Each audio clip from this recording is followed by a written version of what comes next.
आता बरोबर आहे. हे आता म्हणजे मी असं झालोय, थांबतो मी आता असं झालेलं आहे की तो आपला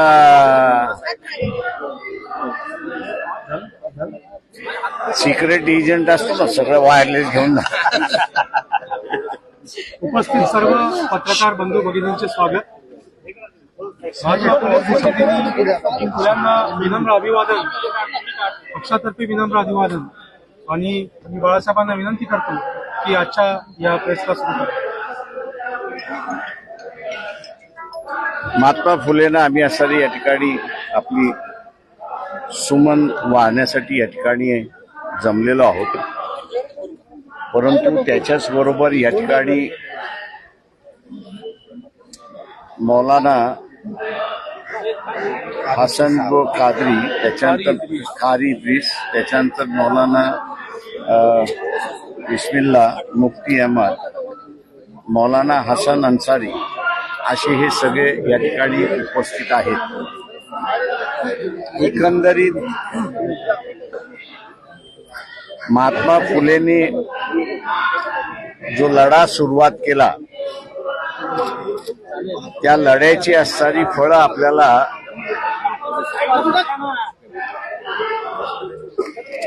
ती फळं जी आहेत ती फळं आपण चाकतो तशी असणारी परिस्थिती आहे.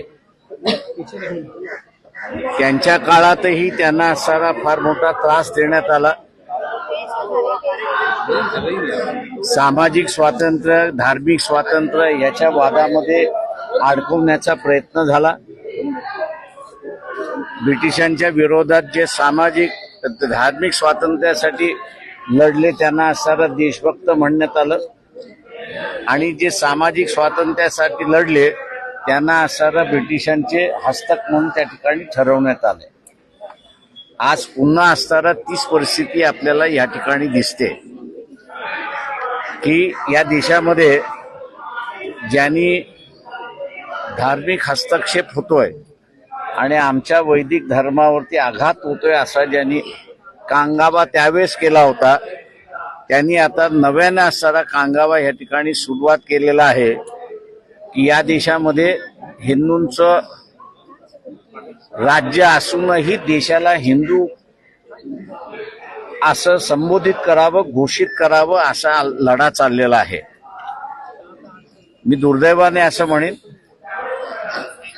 की या लढ्याचं असणारं गांभीर्य लोकांच्या समोर आलेलं नाही, आणि आज पुन्हा आपल्याला असणारं दिसतंय की पुन्हा वैदिक परंपरा ह्या देशामध्ये सुरुवात व्हावी आणि करावी याच्यावरती, संविधानावरती बदलणार अशी घोषणा आहे. RSSच्या वतीने कोणी बोलत नाही आहे, विश्व हिंदू परिषदेच्या वतीने कोणी बोलत नाही आहे, पण देवेंद्र फडणवीस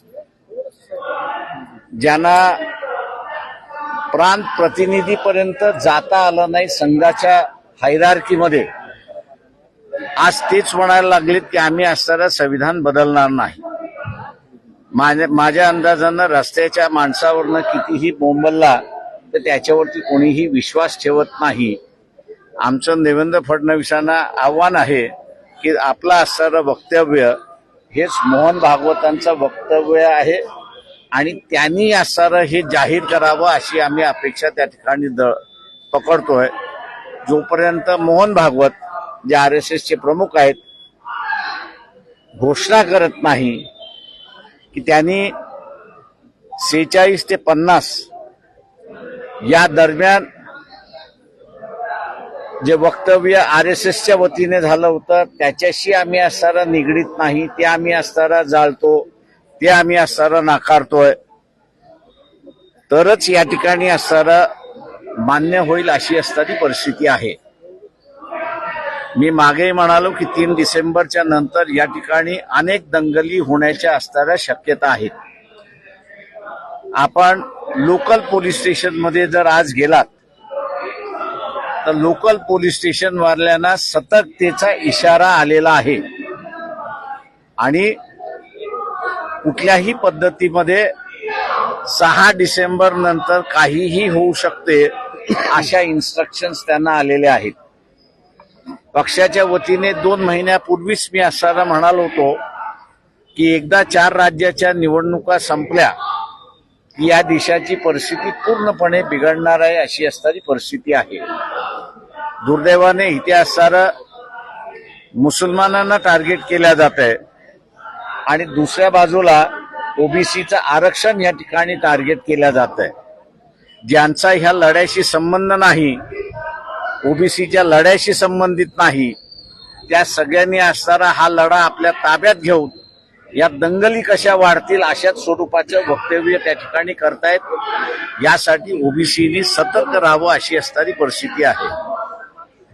या अगोदरच मुस्लिम समाजाला माझा असणारा सल्ला होता, गेले 9 वर्ष आपण असणारा अत्याचार या ठिकाणी सहन केलेला आहे. 4 महिने शिल्लक राहिलेले आहेत लोकसभेच्या निवडणुकीमध्ये. या 4 महिन्यामध्ये जो काही अत्याचार होईल तो असणारा सहन करा. लोकसभेच्या निवडणुकीच्या माध्यमातून शासनामध्ये निश्चित बदल होणार ही खात्री मी आपल्याला असणारा त्या ठिकाणी देतो. उद्याचं सरकार कोणाचं असेल हे सांगता येणार नाही, पण ह्या देशाचे पंतप्रधान नरेंद्र मोदी राहणार नाहीत एवढी गवाही फक्त असणारा मी त्या ठिकाणी आपल्याला असणारा देऊ शकतो. दुसरं, आपल्याला एक सवय लागलेली आहे की कुठलाही प्रश्न हा धार्मिक चष्म्यातूनच बघावा अशी असणारी परिस्थिती आहे. गदाफीच्या विरोधात ज्यावेळेस जन आंदोलन लिबियामध्ये झालं त्यावेळेस बीजेपीचं सरकार होतं. लिबिया हे राष्ट्र आहे, तेव्हा गदाफी बरोबर राहायचं की लोकांसमोर राहायचं याच्यापेक्षा ते मुस्लिम राष्ट्र आहे, आपल्याला काय करायचं अशी असणारी परिस्थिती आहे. आजही आपल्याला असणारा फिलिस्तीनच्या प्रश्नावरती इस्रायल आणि फिलिस्तीनच्या लोकांमधला लढा सुरुवात झालाय, बॉम्बिंग सुरुवात झालेली आहे त्या सगळ्या ह्याच्यामध्ये. आणि तिथे आपल्याला असणारं दिसतंय की पॉलिटिकल लिडरशिप ही एक लाईन घेत आहे आणि ऍडमिनिस्ट्रेशन जी आहे ती दुसरी लाईन घेते असं आपल्याला त्या ठिकाणी दिसतंय. म्हणजे प्राईम मिनिस्टर हे इस्रायल बरोबर आहेत आणि फॉरेन मिनिस्ट्री आणि फॉरेन सेक्रेटरी ही पॅलेस्टाईनच्या लोकांबरोबर आहेत अशी असणारी परिस्थिती आहे. अशा या ठिकाणी भारतावरती फार मोठा परिणाम होऊ शकतो. या युद्धाची व्याप्ती वाढली तर भारतावरती फार मोठा परिणाम होऊ शकतो. कारण का भारतीय या गल्फ कंट्रीजमध्ये 5 कोटीच्या वरती आहेत अशी असणारी परिस्थिती आहे. युद्ध झालं तर त्यांना असणारा सोडावं लागेल किंवा त्यांना असणारा सुरक्षित आणण्यासाठी सरकारला पूर्णपणे बोजा उचलावा लागेल.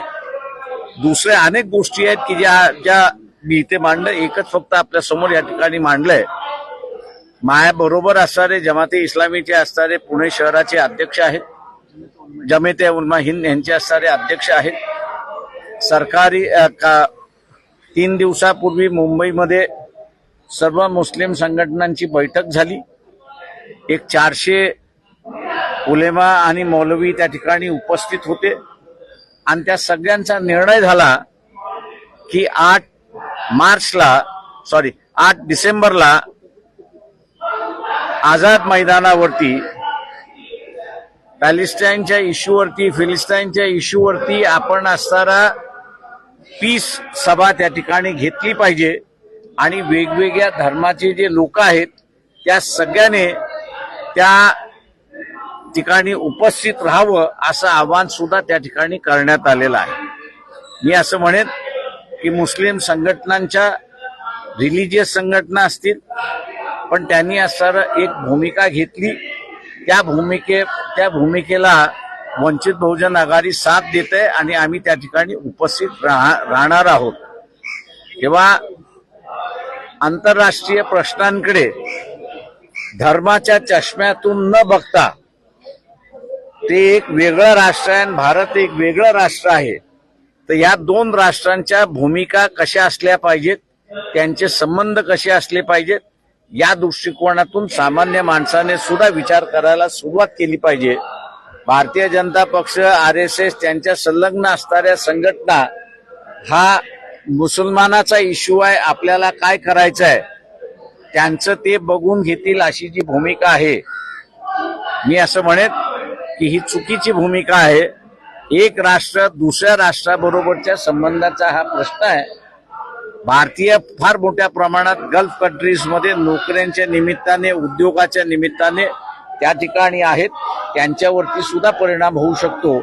आणि म्हणून वंचित बहुजन आघाडीने 8 डिसेंबरच्या पीस सभेला पाठिंबा दिलेला आहे आणि आम्ही अपेक्षा करतो की मुस्लिम समाज मोठ्या प्रमाणात त्या पीस सभेला उपस्थित राहील अशी परिस्थिती आहे. आपण आता विचारा. सर, आज टाइम्सला तुमची मुलाखत प्रसिद्ध झाली आहे. तुम्ही भुजबळांवरती ओबीसीच्या संदर्भात एक कमेंट केली आहे की भुजबळ हे मंडल कमिशनच्या शिफारशींच्या विरोधामध्ये होते. ते थोडंसं इलॅबरेट करा, कधी होते, कसे होते. आणि ते मला वाटतं तुम्ही जरा शोधून लिहिलं आणि जर हे केलं तर अधिक चांगलं आहे. मला जे बोलायचं होतं ते मी बोलून झालं माझं. त्याच्यामुळे आता ज्या डिटेल्स आहेत त्या डिटेल जरा पत्रकारांनी शोधावं, म्हणजे त्यांनाही जरा इनरिच होईल, त्यांनाही जरा तुमचंही नॉलेज इनरिच झालं पाहिजे असं मला वाटतं. ते इनरिच झाल्याशिवाय रिपोर्टिंग चांगलं होणार नाही अशी माझी स्वतःची समज आहे.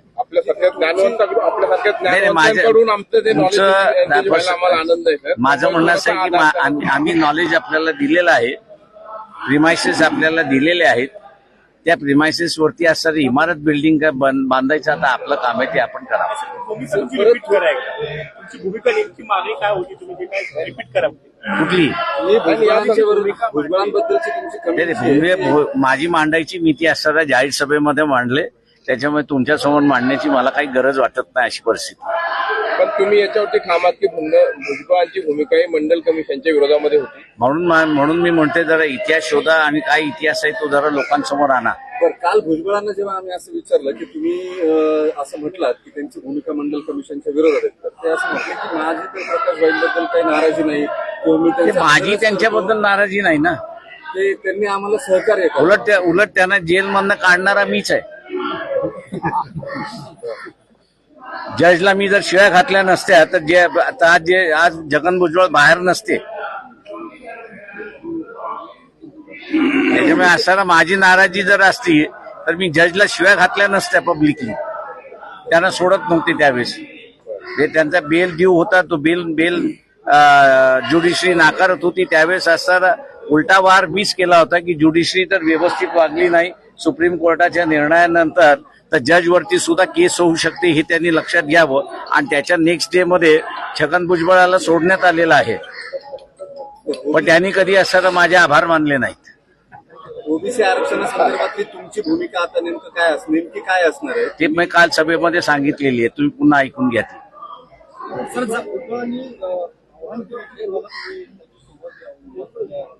मला कोणाची गरज नाही. आणि आंबेडकरवाद, फुलेवाद, शाहूवाद हा जो आहे हा एवढा सक्षम आहे की त्याला कोणाच्या व्यक्तीची गरज नाही. त्या वादामध्येच एवढी ताकद आहे की ते सेल्फ सस्टेनिंग आहे. भुजबळ नेते म्हणून तुम्हाला त्यात असोसिएट व्हायचं नाहीये का ओबीसीच्या या सगळ्या एकूण लढ्यामध्ये, की तुम्ही सेपरेट? मला वाटतं म्हणून मी तुम्हाला म्हटलं ना, जरा इतिहास तुमचा जरा सुधरून घ्या, अभ्यास करून घ्या. तुम्ही अभ्यास केलेला नाही म्हणून तुम्ही असं इथे वाईट शब्दात बोलत नाही, पण तुम्ही अज्ञानी मला दिसताय. हा लढा महाराष्ट्रातला जो आहे ओबीसीचा, हा ओबीसीचा लढाचा जनक हा प्रकाश आंबेडकर आहे, एवढं लक्षात ठेवा. म्हणूनच त्याच्यामधला अभ्यास करून जर विचारलं ना तर त्याला उत्तरं द्यायला जरा मजेत वाटतात. नाही तर काय वाटतंय की तुम्ही सुपारी घेऊन बसलेला अशी परिस्थिती आहे. त्या माझा असणारा रोग जो आहे ना हा तुमच्यापेक्षा अधिक आहे. मी पूर्वी पत्रकार होतो आणि त्याच्यामुळे पत्रकारीतली काय प्रश्न कधी येतात कशी येतात हे जसं राजकारणातलं पक्षाचं उडतं तसं आहे तसं आम्ही ओळखतो. त्याच्यामुळे माझं तुम्हाला सगळ्यांना सल्ला आहे. माझा तुम्हाला सगळ्यांना सल्ला आहे. माफ करा. तुम्ही असणारा एक माझा सल्ला आहे तुम्हाला. मला माझ्या असलेल्या प्रश्नाच्या इश्यूमध्ये तुम्हाला एक लक्षात घ्या की मी कॉमेंट करणार याचं कारण की सरळ जर तुम्ही प्रश्न विचारणार असाल तर सरळ उत्तर येणार आहे. तुम्ही कोणाची ब्रीफ घेऊन प्रश्न विचारणार असाल तर माझी उत्तरं तशीच असतात एवढं लक्षात घ्या. त्याच्यामुळे असणारा तुम्हाला रिपीट करायचं असेल, तुम्हाला सरळ रिपीट करायचं असेल रिपीट करा. मला जे उत्तर रिपीट करायचे ते मी करणार की ब्रीफ घेणाऱ्याला उत्तर मी तसंच देत असतो. त्याच्यामुळे तुम्ही असणारा इतर नेते हे तुमच्यावरती अवलंबून आहेत. ऐकून घ्या. तुमच्या नेते तुम्ही इतर नेते मी अजिबात घेणार नाहीये. मी बिलकुल कधी घेत नसतो बोललेलं शब्द एवढं लक्षात घ्या. मी कुठेही काहीही बोललेलो जे असतं ते माझं विचारपूर्वक असतं, ठरलेलं असतं आणि मी कधीही मागे घेत नाही. त्याच्यामुळे पत्रकारांनी या गोष्टी मला विचारण्याच्या अगोदर लक्षात घ्या की तो बुमरँग आपल्यावरती होणार नाही याची लक्षता घ्यावी. त्यांनी फडणवीस म्हणतात सोशल फॅब्रिक खराब होणे, मात्र सत्ताधारीच वेगवेगळ्या सभा घेतात. एकीकडे छगन भुजबळ म्हणतात ओबीसी आरक्षण जाणार नाही. फडणवीस म्हणतात की त्याला धक्का लागणार नाही, पण जरांगेंनाही थांबवत नाहीत. याबद्दल वंचितची काय भूमिका? एक लक्षात घ्या की इथे ज्यावेळेस ओबीसी मराठा कोविडच्या अगोदर लागलं होतं त्यावेळेस सगळे राजकीय नेते बिळामध्ये शिरले होते आणि सगळेच बिलामध्ये शिरले होते. दिल्लीवरनं मी जी प्रेस कॉन्फरन्स घेतली होती की मागणी करण्याचा अधिकार कोणालाही आहे, त्याच्यावरती कॉमेंट करण्याचा अधिकार सगळ्यांना आहे. त्याच्यामुळे ओबीसीच्या नेत्यांनी मागणी मान्य करणं न मान्य करणं हे त्यांच्या हातात नाही. ही मागणी कायदेशीर आहे की नाही, घटनेशीर आहे की नाही, त्या काळच्या सरकारला घेण्याची गरज आहे. हे माझ्या वक्तव्यानंतर इथलं असणारं वातावरण शांत झालं, नाही तर दंगली त्याच वेळेस होत्या अशी असणारी परिस्थिती होती. आजही असणारं तेच मला दिसतंय की इथे दंगली कधीही आणि केव्हाही घडू शकतात. आणि म्हणून मी आपल्याला एक इन्फॉर्मेशन शेअर केली ती म्हणजे की लोकल पोलीस स्टेशनला वॉर्निंग आलेली आहे की सतर्क राहा की तुमच्या एरियामध्ये कधीही दंगल होऊ शकते. पत्रकारी करतो आपण हे बरोबर आहे, पण त्याच्याबरोबर मी एक नागरिक आहे हेही लक्षात घ्या. किंवा माझी ही जबाबदारी आहे नुसतं आग लावायची नाही, तर ती शांत राहण्याची सुद्धा माझी एक जबाबदारी आहे. नुसता टीआरपी बघून चालत नसतो आणि ती नेत्यांची पण जबाबदारी असते. ती असते नेत्यांची, ती मी पार पडतोय. त्याच्यामुळे असताना मला शांतपणा शिकवण्याच्या भानगडीत पडू नका. तुम्हाला शिकवण्यात नाही, मग त्याच्यावर शांत राहता, नाही शिकवण्याचं शांत राहा. त्याच्यामध्ये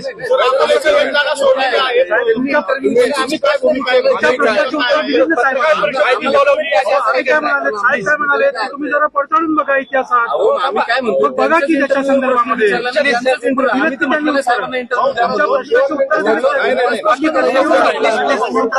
त्याच्यामध्ये असणारा दिलेलं स्पष्ट आहे. कळत असेल तर मला सांगू नका. थँक्यू. साहेब, जरांगेंनी तुमचा सल्ला ऐकलाय, त्यांनी जे काही शब्द मागे घेतले तुम्ही तुमचा आदर करून मी सांगितलेला आदर करून मी ऐकले शब्द मागे घेतले ते चांगलं आहे, स्वागत आहे. मी असं म्हणेन जरांगेचं मी असं स्वागत करतो की त्यांनी त्यांचा लढा एका दायऱ्यामध्ये ठेवून की मराठा समाजाला आरक्षण मिळालं पाहिजे हा दायरा त्यांनी असणारा कायम केला. त्याच्याबद्दल मी त्यांचं स्वागत करतो. तीन तारखेनंतरचा असणारा तो इश्यू आहे. त्यांनी असं म्हटलं की 3 तारखेनंतर आम्ही असणारे इलेक्शन संपल्यानंतर भूमिका घेऊ, तर तोपर्यंत आपल्याला थांबावं लागेल. सर, ओबीसी विद्यार्थी बड़ी संख्या में आजाद मैदान पर है और उन्हें स्कॉलरशिप नहीं मिल रही, ऐसी वो शिकायत कर रहे हैं. आप वहाँ जाएंगे क्या? क्योंकि कोई भी नेता वहाँ पे अभी तक नहीं गया. देखिए, ये ओबीसी की जो स्कॉलरशिप है, विलास राव की सरकार में जब हम मंत्रिमंडल में थे तब हम लोग ने डिसीजन लिया था कि ओबीसी विद्यार्थियों को स्कॉलरशिप मिले. 2 साल हम लोग सरकार में थे, 2 साल के लिए स्कॉलरशिप मिली. जैसे ही हम लोग सरकार से बाहर निकले वैसे ओबीसी की स्कॉलरशिप बंद हुई है. आज कई ओबीसी के मंत्री जो है कैबिनेट में है, लेकिन वो निर्णय नहीं ले सकते, ऐसी एक परिस्थिति है. जहां मिलने की बात है उस विद्यार्थियों के साथ हम लोग है, उनसे मिलते भी है और उनका जो आंदोलन है कि स्कॉलरशिप का है, उस स्कॉलरशिप के आंदोलन को हम लोग मानते भी है. और क्योंकि creamy layer non creamy layer आप ले आए हो, स्कॉलरशिप देना जो है वो नॉन क्रीमी लेयर को देना है, इसलिए गरीब विद्यार्थी है तो इनको स्कॉलरशिप मिलनी चाहिए, ऐसी हम लोग की मांग है. आपने ये भी कहा है कि जनरल इलेक्शन के बाद बीजेपी होगी कि नहीं सत्ता में, इस पे आप कंफर्म नहीं, लेकिन मोदी प्राइम मिनिस्टर नहीं होंगे, ये आप कंफर्म कह सकते हैं. मैंने वही कहा, ऐसा क्यों? क्योंकि मोदी को अगर प्राइम मिनिस्टर बनना है तो उनको 272 सीटों की जरूरत है और 272 सीटों की जरूरत है और बीजेपी मुझे दिखाई देता है कि 272 सीटों पे नहीं आएगी. इसलिए समझौते की सरकार होगी. जो कोई समझौते में जाएगा, सभी पार्टी के नेताओं को मोदी ने अंदर डाल दिया है, तो कोई उनके प्राइम मिनिस्टरशिप के लिए एग्री नहीं होगा और कोई प्राइम मिनिस्टर के लिए एग्री हो जाएंगे. 3 दिसंबर के बाद सांप्रदायिक दंगे हो सकते हैं, ऐसा आपको कहा. मैंने आपको इसका तथ्य भी दिया कि आज किसी भी पुलिस स्टेशन में आप जाइए तो पुलिस स्टेशन में वार्निंग आ चुकी है कि आज 6-10 दिसंबर के बाद में आपके यहाँ कुछ भी हो सकता है, दंगे हो सकते हैं. शायद वो हिंदू मुसलमान के दंगे हो सकते हैं या ओबीसी मराठा के दंगे हो सकते हैं. दोनों वार्निंग आ चुकी है. राष्ट्रवादीने 2014 सरकार पाडलं असं राष्ट्रवादीने 2014 सरकार पाडलं असं पृथ्वीराज चव्हाण यांनी सर बोलून दाखवली काल एका कार्यक्रमामध्ये. सरकार जर पाडलं नसतं तर मराठा आरक्षणाचा निकाली निघाला असता. आता ते जर तरच्या भाषेत त्याला मी नाही कॉमेंट करतो. 5 राज्याच्या निवडणुका आहे, तिथं काय स्थिती असेल, तुमचा तर्क काय आहे? बीजेपी पाठीमागे राहील असं मला दिसतंय. चलो, थँक्यू. आणि बाळासाहेब, तुम्ही दुसऱ्यांचा राग आमच्यावर नका काढू. मी दुसऱ्यांचा राग नाही काढत. माझं सरळ म्हणणं असं आहे की शेवटी असं आहे, सर्व पत्रकार बंधूंचे आभार. शहर के हाँ प्रेसिडेंट है वो अपनी पार्टी में डिक्लेयर करेंगे. हाँ, कुणाचा मोबाईल जमियत उलमा